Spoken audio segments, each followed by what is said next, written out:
मेरी प्यारी सहेलियों, आज हम आरंभ कर रहे हैं हरितालिका तीज की वह पावन कथा जिसे सुनने मात्र से जीवन में सौभाग्य, प्रेम और अटूट वैवाहिक सुख का आशीर्वाद प्राप्त होता है। मेरी एक छोटी सी विनती है आप सबसे, इस कथा को अधूरा मत छोड़ना, क्योंकि कहते हैं ना बहनों, कथा अधूरी छोड़ दी जाए तो कृपा भी अधूरी रह जाती है। इसलिए चलो हम सब मिलकर पूरे मन से, पूरे भाव से इस कथा का श्रवण करते हैं। बहनों, यह कथा है माता पार्वती और भगवान शिव के मिलन की। भाद्रपद मास की तृतीया तिथि को हरितालिका तीज का व्रत किया जाता है। कहते हैं कि स्वयं माता गौरी ने तपस्या करके भगवान भोलेनाथ को अपने पति रूप में प्राप्त किया था। तभी से यह व्रत स्त्रियां करती आई है, ताकि उन्हें भी जीवन में अटल सौभाग्य और अपने पति का अखंड साथ मिले। बहनों, एक बार की बात है, हिमालय पर्वत के घर में माँ पार्वती जी जन्मी थी। जब पार्वती जी बड़ी हुई तो उनके मन में केवल एक ही संकल्प था, मैं भोलेनाथ को ही अपने पति के रूप में चाहती हूँ। उनके इस निश्चय से देवर्षि नारद जी भी प्रसन्न हुए और उन्होंने माता पार्वती के माता पिता से कहा, देवी को तो केवल महादेव ही पति रूप में सुशोभित करेंगे। परंतु हिमालय राज को यह बात समझ न आई। उन्होंने तो अपनी पुत्री का विवाह भगवान विष्णु से कराने का निश्चय कर लिया। लेकिन बहनें, जब पार्वती जी को यह समाचार मिला तो उनका हृदय व्याकुल हो उठा। उन्होंने अपनी सखियों से कहा, मेरा मन केवल भोलेनाथ में ही रमता है, मैं उन्हीं को पति के रूप में चाहती हूँ। यदि मेरा विवाह किसी और से हुआ तो मेरा जीवन व्यर्थ हो जाएगा। अपनी सखियों से यह कहकर माता पार्वती रोने लगी। सखियों ने उन्हें समझाया और कहा कि हे पार्वती, तुम निराश मत हो, तुम्हें वन में ले चलती हूँ, वहाँ तप करके तुम अपने आराध्य को अवश्य पालोगी।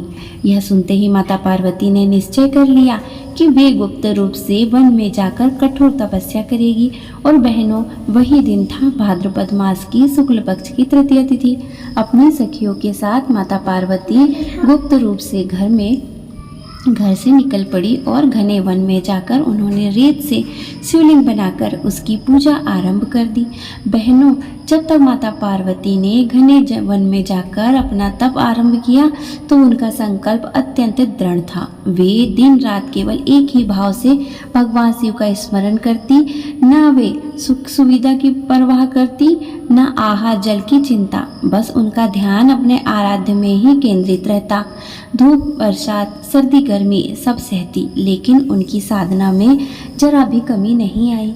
उनकी सखियां भी उनके साथ ही थीं। वे उन्हें संबल देती रही, इस पावन तपस्या में सहभागी बनकर उनके उत्साह को बढ़ाती रही। बहनें, कहते हैं कि उस दिन जब माता पार्वती ने रेत से शिवलिंग बनाकर उनका पूजन किया तो वहाँ चारों ओर एक अद्भुत प्रकाश फैल गया। वातावरण में सुगंध फैलने लगी। पक्षियों ने मधुर स्वर में गाना शुरू कर दिया। हवाएं भी मानो माता पार्वती की तपस्या का गुणगान करने लगी। इधर स्वर्ग लोक में यह समाचार पहुंचा कि हिमालय कुमारी पार्वती वन में जाकर भोलेनाथ को पति रूप में पाने के लिए कठोर तपस्या कर रही है। देव देवता भी यह देखकर चकित हुए। देवराज इंद्र तो और भी चिंतित हो उठे। उन्हें भय हुआ कि यदि पार्वती जी की तपस्या सफल हो गई तो भोलेनाथ प्रसन्न होकर संसार के संतुलन को बदल सकते हैं। इसलिए उन्होंने अपने दूतों को भेजा कि जाकर पार्वती जी की तपस्या भंग करें। बहनों, देवताओं ने तरह तरह के माया जाल रचे। कभी वे सुंदर पुष्पों की वर्षा करने लगे, कभी सुंदर संगीत बजने लगे, कभी अद्भुत दृश्य सामने आने लगे। लेकिन माता पार्वती का मन अडिग रहा।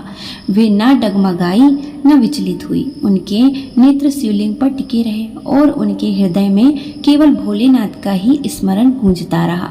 तभी वहां स्वयं भगवान शिव प्रकट हुए। उन्होंने माता पार्वती की कठोर साधना और अटूट निष्ठा को देखकर प्रसन्न होकर उनसे कहा कि हे देवी, तुम्हारा यह तप और तुम्हारा यह अटल संकल्प देखकर मैं अत्यंत प्रसन्न हूँ। तुम जो चाहे वह वरदान मांगो। माता पार्वती हाथ जोड़कर बोली, प्रभु, मेरा मन केवल आपके चरणों में ही समर्पित है। मैं जन्म जन्मांतर तक आपको ही अपने पति के रूप में चाहती हूँ। भगवान शिव मुस्कुराए और बोले, हे देवी, आज से तुम मेरी अर्धांगिनी हो। तुम्हारे इस तप से ही यह तीज व्रत सदा सदा के लिए पुण्यकारी और कल्याणकारी बन गया है। जो भी स्त्री इस व्रत को सच्चे मन से करेगी उसे अखंड सौभाग्य और पति का अटल प्रेम अवश्य मिलेगा। उस दिन से ही बहनों यह हरितालिका तीज का व्रत प्रारंभ हुआ और आज हम हमारी बहनों से बड़े प्रेम और श्रद्धा से इस व्रत को करती आ रही है। तो सखियों, भगवान शिव के वरदान को पाकर माता पार्वती का हृदय जैसे आनंद से भर उठा। उनका तप सफल हो गया और उनके जीवन का सबसे बड़ा उद्देश्य पूर्ण हो गया था। उनकी आंखों से अश्रुधारा बहने लगी, पर वे अश्रु दुख से नहीं बल्कि परम आनंद और कृतज्ञता से के थे। सखियां भी यह दृश्य देखकर अभिभूत हो गई और उन्होंने प्रसन्नता के गीत गाने आरंभ कर दिए। जब इस समाचार की आभा पूरे वन में फैल गई तो वहाँ का हर वृक्ष, हर पत्ता, हर जीव जैसे इस पवित्र क्षण का साक्षी बन गया। बहनों कहते हैं कि उस समय वनों में खिले फूलों ने स्वयं झरकर माता पार्वती और भगवान शिव की पुष्प वृष्टि की थी। वातावरण इतना दिव्य और पवित्र था मानो स्वयं देवक भी इस मिलन का स्वागत करने उतरे हैं। इधर हिमालय राज जब यह जान पाए कि उनकी पुत्री गुप्त रूप से वन में जाकर तप कर रही है तो उनका हृदय व्याकुल हो उठा। वे सखियों से यह समाचार सुनकर तुरंत वहां पहुंचे। उन्होंने देखा कि पार्वती जी धूल और तपस्या की कठोरता से कृशकाय हो चुकी थी, परंतु उनके चेहरे पर एक अनुपम तेज झलक रहा था। हिमालय राज की आंखें भर आई और उन्होंने अपनी पुत्री को हृदय से लगा लिया। तभी देवर्षि नारद जी प्रकट हुए। उन्होंने हिमालय राज से कहा, राजन, देवी देवताओं का यह तप संसार के लिए उदाहरण है।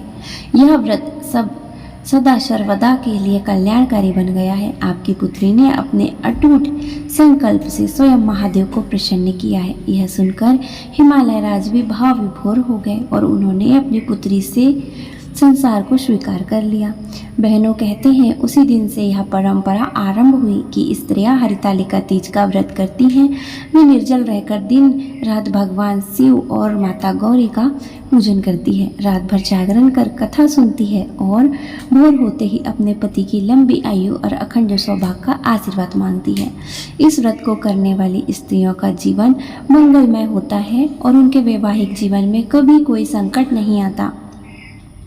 माता पार्वती ने स्वयं कहा था, जो भी स्त्री इस तीज व्रत को पूरे भाव से और श्रद्धा से करेगी उसे वही कृपा प्राप्त होगी जो मुझे हुई है। उनके जीवन में प्रेम, सौभाग्य, सुख कभी कमी नहीं होगी।